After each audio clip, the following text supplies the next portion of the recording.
Olá pessoal, tudo bem? Estamos aqui na página Razão que Gera Emoção, no nosso segundo vídeo. E hoje eu trouxe mais um tema para a gente poder refletir junto. Eu chamo de Síndrome do Dono da Verdade. Vou colocar entre aspas.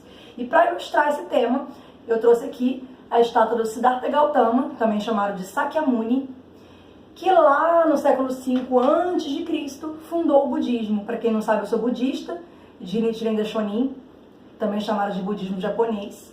E é impossível não citar o budismo em alguns trechos de algum vídeo meu, porque a gente acredita que budismo é vida diária, é uma filosofia de vida que abarca tudo. Por isso que ela tem a ver com filosofia, psicologia, sociologia, tudo. Nosso dia a dia, nosso cotidiano.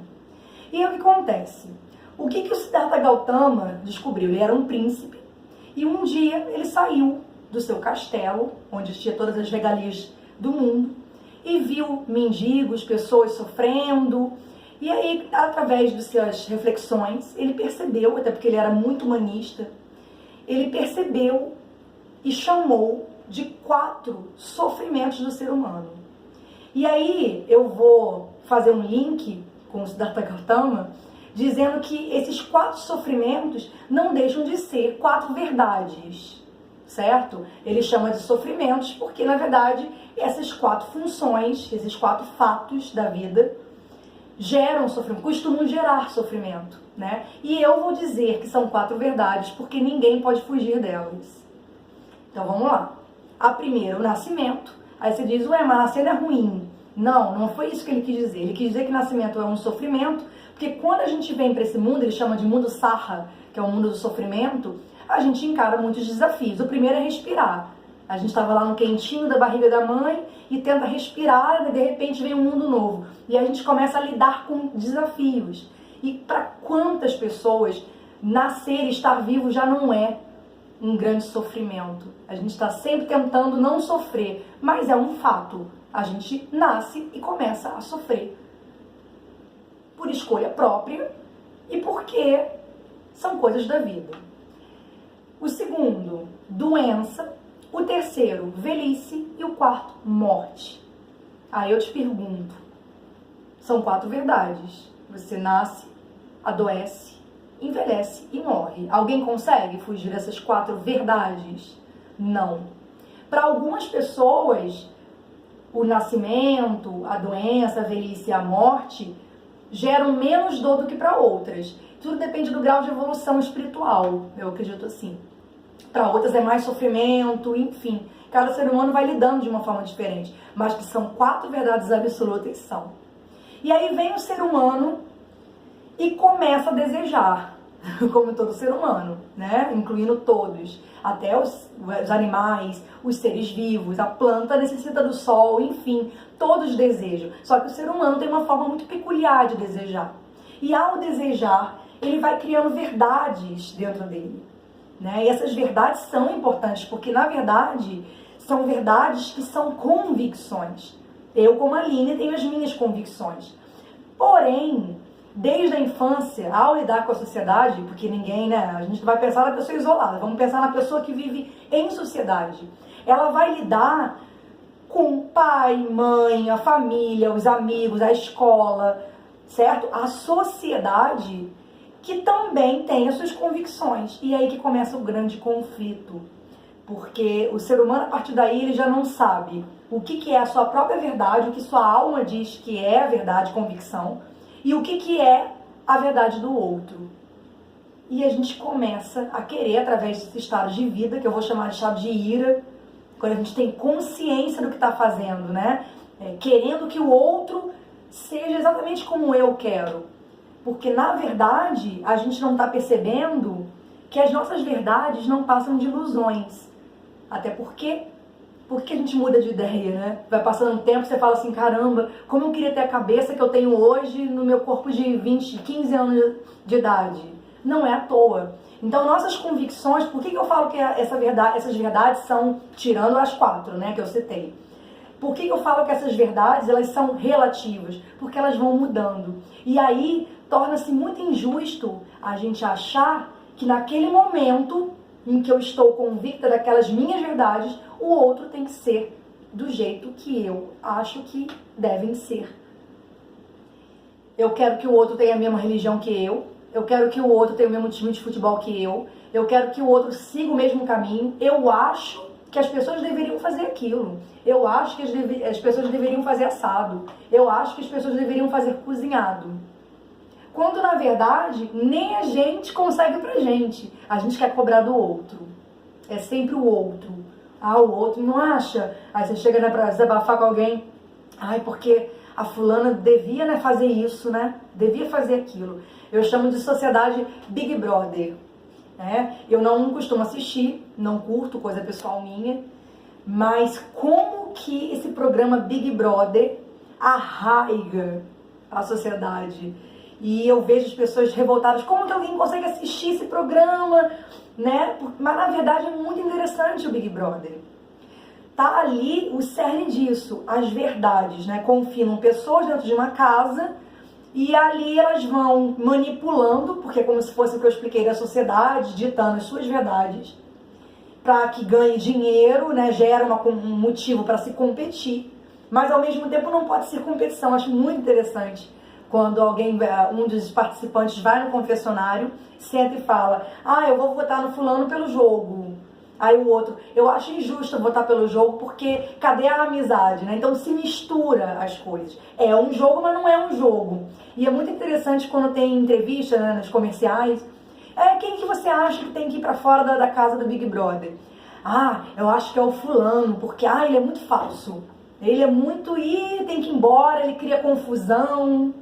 Eu fico rindo de nervoso, porque eu penso, nossa, a pessoa nem conhece, né? Ela tá vendo pela televisão uma pessoa que já está manipulada por uma emissora, né? Por um programa altamente manipulativo, que ao estar dentro de um clima de competição muda, e aí ela já sabe como é a pessoa, ela já sabe como essa pessoa deveria agir, ela já sabe como que ela deveria se comportar. E aí a gente não vai percebendo que, através desse programa, das redes sociais, né? Não estou falando só do Big Brother, mas dessas manipulações que nós mesmos também fazemos no nosso dia a dia, querendo que o outro seja e pense como nós, vai fazendo com que cada vez a gente olhe menos para dentro e perceba se nossas convicções estão sendo boas para nós mesmos.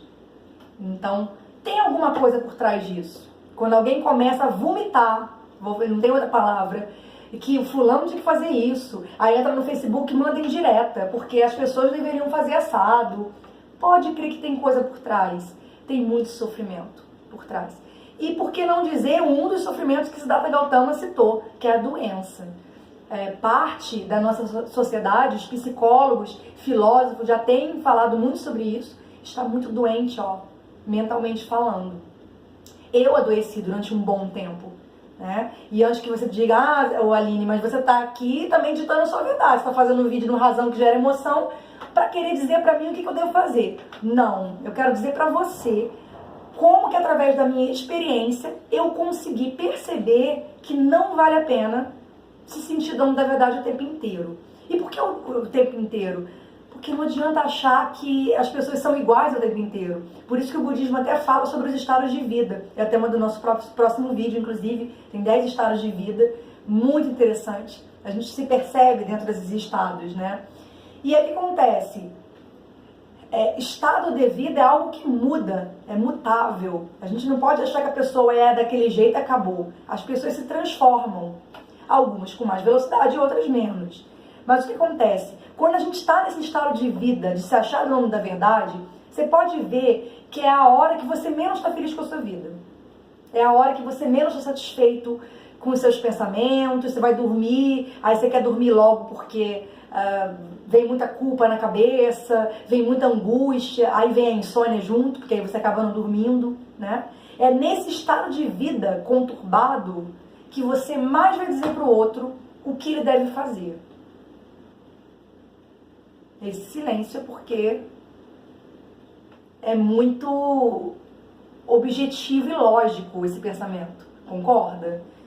Porque quando a gente está bem com a gente mesmo, quando a gente está em paz, quando a gente trabalha com aquilo que a gente ama, quando a gente tem do nosso lado uma pessoa que realmente vale a pena, quando a gente tem uma casa para onde voltar que sinta paz, você pode perceber que você menos vai querer dizer para o outro o que ele deve fazer. Porque, na verdade, você vai se tornar um exemplo. Não adianta a gente chegar para o outro e falar que o outro tem que fazer assim, assado. Você tem que ser o exemplo. As pessoas devem te inspirar. Por exemplo, a própria religião, eu sigo o budismo. Eu não fico pedindo para as pessoas virarem budistas. Eu não estou aqui no vídeo falando, gente, olha, para não ser dono da verdade, vire budista. Não. Se através desse vídeo você sentir vontade, aí você vai procurar budismo, Nichiren Daishonin, ou procurar alguém, ou me perguntar, ok. Mas não, eu tô falando da minha experiência, certo? Se vai te influenciar ou não, você vai decidir. Eu não posso dizer que o budismo é a única religião boa, porque eu tenho muitos amigos e pessoas conhecidas que são católicas, evangélicas, ubandistas, maravilhosas, estão felizes no seu caminho. É aí que eu queria chegar. Não existe um único caminho.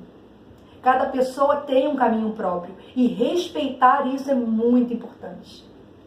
Certo? Respeitar que aquele caminho que fulano está seguindo não necessariamente é o meu. Mas isso não quer dizer que a pessoa não vai ser feliz. Esse respeito, no fundo, é um respeito a si mesmo. Porque quando a gente começa a achar que o mundo tem que ser como a gente quer, a gente não está se respeitando.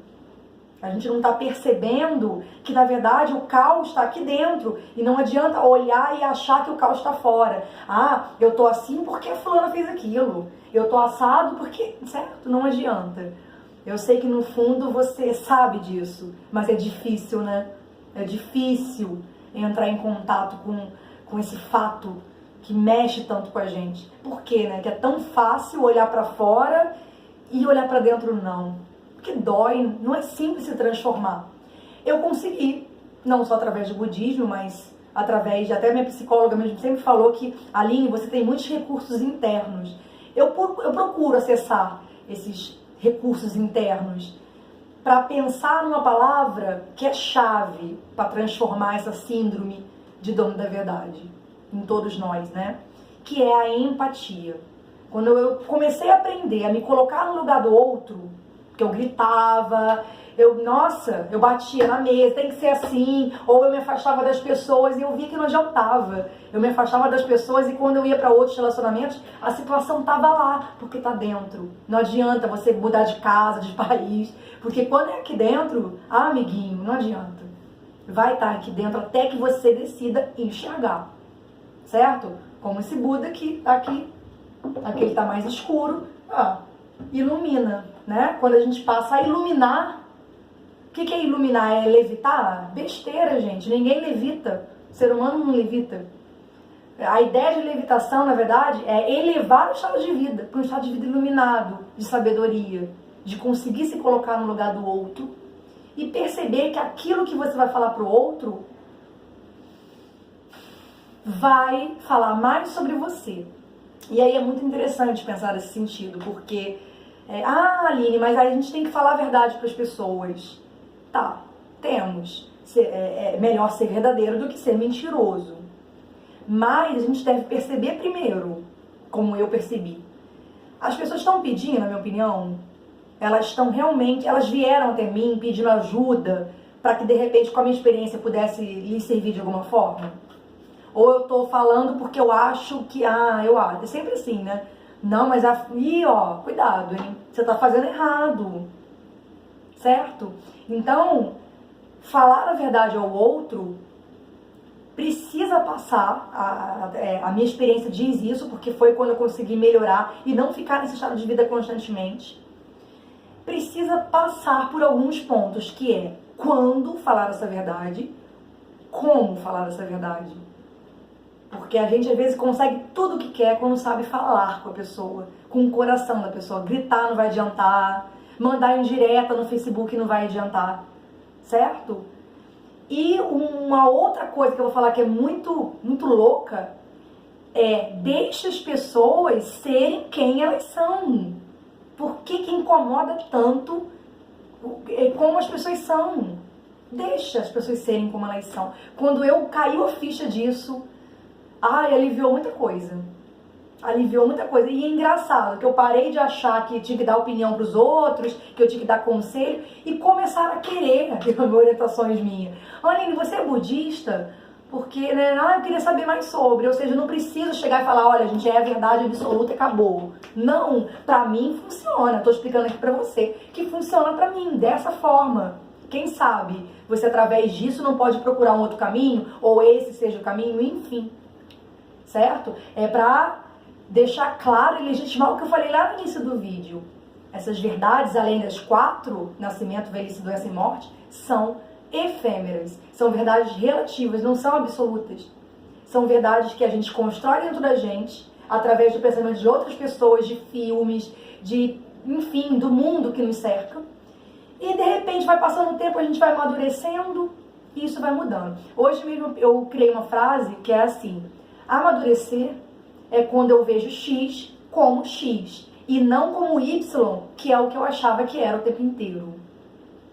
Eu criei essa frase porque eu tô um pouco, sabe, passando por esse momento de perceber que todo o sofrimento que a gente tem é sempre direcionado para uma coisa que a gente quer que seja, mas não é.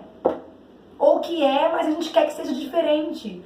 Quando a gente começa a aceitar as pessoas como são, a gente passa a não ser mais dona da verdade. Aliás, a gente passa a ser dona da nossa própria verdade. Então lembre-se, quanto mais você tiver convicção da sua verdade, mais as pessoas vão se aproximar de você. Elas vão gostar do que você pensa, elas vão gostar do que você faz, elas vão te perguntar. Como perguntam hoje pra mim, eu vejo que deu certo esse processo, esse caminho de reflexão, de até que ponto eu tô sendo dona da verdade, achando que o mundo tem que engolir a minha verdade. E parar de dar pitaco na vida dos outros, e parar de achar, tal como aquela pessoa acha que a fulana da casa do Big Brother tem que sair. Ela não tá percebendo que esse poder não existe. Ela vai votar lá, ok, de certa forma existe no sentido material. De repente isso vai ser decisório para a pessoa ganhar R$1 milhão. Mas não dentro da pessoa, né? Ela não vai mudar a pessoa. Ela pode mudar a condição social, mas a pessoa ela não muda. Ninguém muda ninguém. Essa é a grande ilusão. A gente só pode se transformar.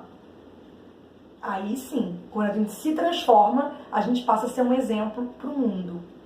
Então aí, a gente não precisa mais convencer os outros, falando, verborragia, escrevendo no Facebook, procurando criticar os outros, só vendo o lado negativo das coisas. Não vai precisar, porque a sua verdade vai ser tão plena dentro de você e você estará tanto em paz que isso automaticamente vai atrair pessoas que queiram esse mesmo estado de vida. Certo? Então é isso. Espero que eu tenha gerado aí, colocado uma sementinha para que a gente possa refletir, que a minha experiência possa ter ajudado você nessa reflexão. Curte aí o vídeo se você gostou, compartilha para que mais pessoas possam refletir também. Curte também nossa página no Facebook, Razão que Gera Emoção. Se quiser deixar algum comentário, vou amar, ou algum tema que gostaria que eu falasse, enfim, estamos aí abertos para isso. Tudo bem? Então, um grande beijo.